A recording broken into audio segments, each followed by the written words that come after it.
Hi, I'm Hellhound, and I thank you for watching my show. Last time, we took a look at the debut albums of the big four of thrash metal bands. If you missed that, then here's a brief recap. My ranking from best to worst was Kill 'Em All, Show No Mercy, Fistful of Metal, and then Killing Is My Business, and business is good. The debuts for Metallica and Slayer are also my favorite albums from each respective band, while the other two didn't peak until later, in my opinion. As for the sophomore albums, well, Metallica is going to win once again on this one. That's right, out of all four bands, Metallica made the best record, just like last time, and probably for the last time as well. Oh, did I go there? Afraid I did. But yeah, my vote for best sophomore album of the big fourth thrash metal is Ride the Lightning. Oh yeah. Though I don't enjoy it quite as much as with their debut, which, doesn't contain a single track I'd skip. Of course, neither does this one. This is by far their heaviest album, and Kill 'Em All really only beats it by a hair. This is, oh yeah, look at those guys. They were so young and so metal back then. This is Metallica's second best recording ever in my book, and it's also the one that really got me into the band. Initially, the title track, "Fight Fire with Fire," "For the Bell Tolls," "Trapped Under Ice," "Call of Cthulhu," and "Fade to Black" are just all songs I could rock out to forever. James Hetfield's voice sounds so freaking brutal here. I've actually heard that he had a cold during the recording process. I guess if that's true, then it certainly worked to his advantage.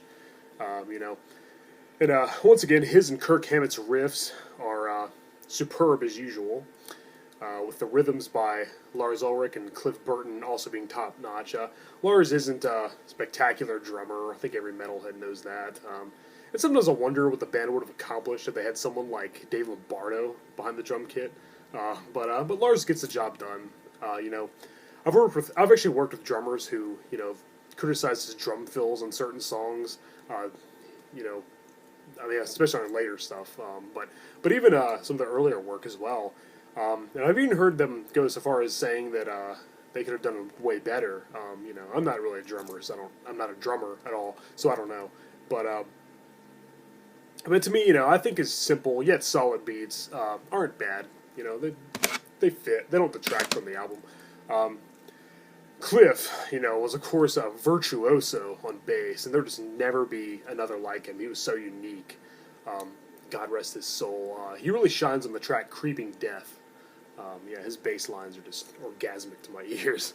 But all in all, Ride the Lightning is a nearly flawless album that I'll never get tired of. By far the best sophomore album of the big four, and in general, one of the greatest thrash records of all time. Take note that some of the material on this album was written by Mustaine as well. So, there's that. For second place, I'm going to go with Spreading the Disease by Anthrax. A lot of people probably disagree with my choice on this one, but I find Anthrax to be pretty underrated, and unfairly criticized by most of my metalhead peers, especially when compared to the other three bands. In my opinion, they've always had the best vocalists out of the four, mainly talking about Joey, but also Neil as well, and hell, even John Bush. But Joey Belladonna was able to hit all those high notes with this massive octave range, and truly made Anthrax unique among other thrash metal acts. Joey's impressive pipes are far superior to that of Hetfield, Araya, although he used to go pretty high too, and especially Mustaine. John Bush was good too, but he kind of sounded a little too reminiscent of every other 90s alternative grunge or groove metal singer, and was somewhat similar to Hetfield. I heard he even almost sang for Metallica at one point, back when Hetfield just wanted to focus on rhythm guitar. Fun fact for you. But I still dig a lot of his stuff on Sounds of White Noise, his first album with the band, and he was good in Armored Saint as well, of course. But yeah, Joey's vocals are especially great on this album, and he really shines on every track. Dan Spitz, the lead guitarist, also pulls off some memorable leads across Ian's heavy chugging riffs with Frank Bello's gnarly bass lines and Charlie Benante's awesome drum beats, making it quite the powerhouse. Yeah, Scott Ian, the founder of the band, this is easily their best lineup, in my opinion. It's also known as their classic lineup. They had a reunion in 2005, and I'm glad Joey's back in the band. But Scott Ian really did a good job on this album. Most people consider their next effort to be their best, but I think I slightly prefer this one, honestly. But they're all pretty good. But yeah, as I said, I'm really glad Joey Belladonna's back in the band, and I really enjoy their latest album, For All Kings, especially the tracks Monster at the End and Breathing Lightning. Some very good songs. They did a good job. I'm glad they can still pull out some good material.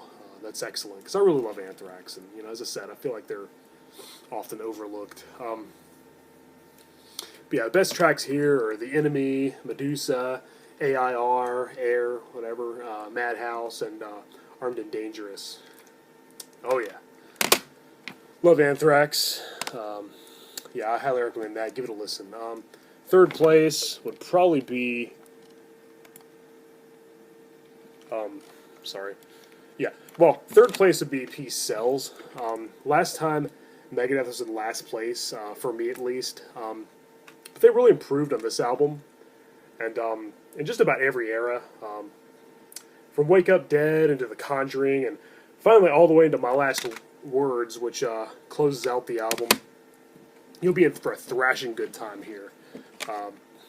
Yeah, Dave Mustaine has always been my least favorite singer of the four bands, and his voice doesn't improve all that much here, but at least you can understand what he's saying this time. His strong points being his guitar playing, of course, which is fucking sound, obviously, and his songwriting, But, yeah, you can't go wrong with his and Chris Poland's shredding their asses off while David Ellefson and Garth Samuelson keep up the rhythm. It may seem as though I'm really critical of Dave Mustaine, by the way, but in actuality, he's one of my all-time musical heroes, and a huge influence on my guitar playing as well. Yeah, he's just awesome, and a lot of people consider the godfather of thrash, and for good reason. But yeah, I hate to say this, but last place would surprisingly be Hella Waits. How did that happen? I fucking love this CD. It doesn't feel right to put Slayer last.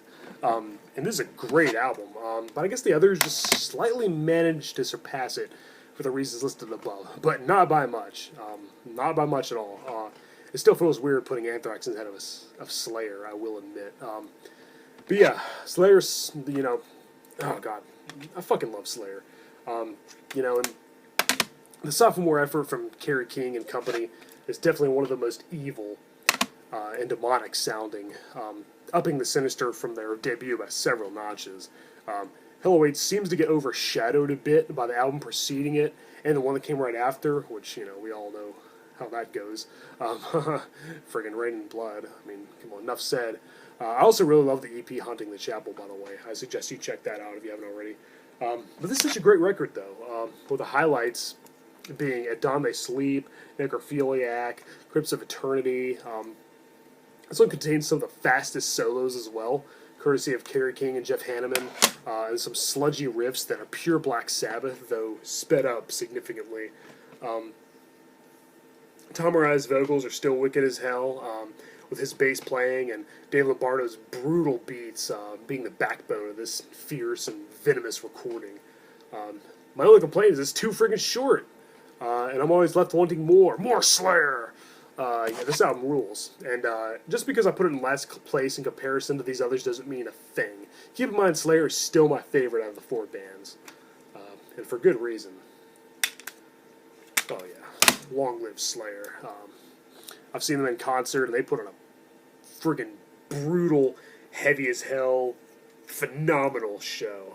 Wow. And yeah, I did see him, before Jeff Hanneman died. Rest in peace.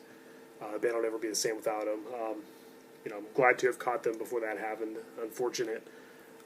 And yeah, they were just friggin' awesome. And it was obviously before Dave Lombardo left as well. So I saw the true Slayer. Oh yeah.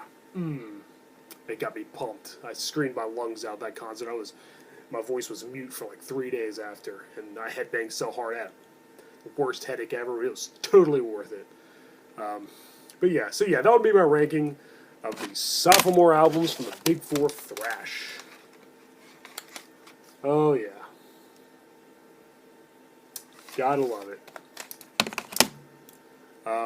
Now, as for the third albums being ranked and whatnot, now that would be truly interesting, as Master of Puppets, Rain and Blood, and Among the Living are generally regarded by most metalheads as the best from each respective band.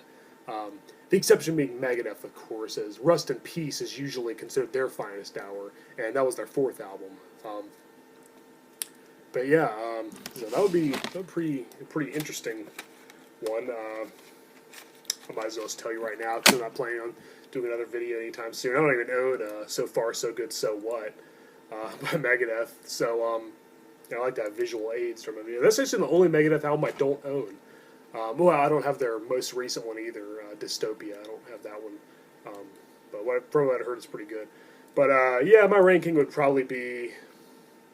I think Slayer would be number one spot on that. Rain and Blood would be number one. Then... probably Master of Puppets, then Among the Living, and then Megadeth in last place again with So Far, So Good, So What. Now, if we're talking about Rust in Peace versus the other three, that would be a different story, because that's when they first had Marty Friedman and Nick Menza, and they fucking ruled that lineup. They just rocked the world. I didn't really care for the lineup as with Jeff Young on lead guitar and Chuck Beeler on drums quite as much. So, it's still a good album, some good tracks. Just probably my least favorite one compared to the other three. But, I think either way, I think most can agree that Raining Blood is probably the best out of those. With Master of Puppets a very close second. Some might even rank that one in first place, and I could definitely see why. So if Master of Puppets is your favorite of the band's thrash metal Big Four's third releases, then, I definitely respect your opinion. And you definitely wouldn't have to explain why, because I already know. That album friggin' rules. And that was probably their last truly great album, unfortunately. They've done some good stuff after that, but that was like their last really good thrash album anyway.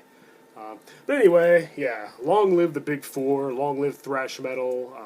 I'd like to talk about some of the little lesser-known thrash metal bands as well at some point. I don't actually agree that these should be like regarded as they're definitely the foremost well-known, but I don't really think they're necessarily the best. Although, they certainly have made their place, and fuck it, they are the best. Come on, it's Metallica and Slayer, and Megadeth and Anthrax. They are the best. Who am I kidding? Maybe not. Maybe they didn't all stay consistent, and maybe they're not, still as great as they were. But back in the '80s, I think they were the best at what they did, and I think I stand by that statement. So never mind. Disregard what I was saying. Yeah, I'm gonna shut up now because now I'm kind of rambling. But I'm Hellhound. Thank you for watching my latest video, and keep it metal.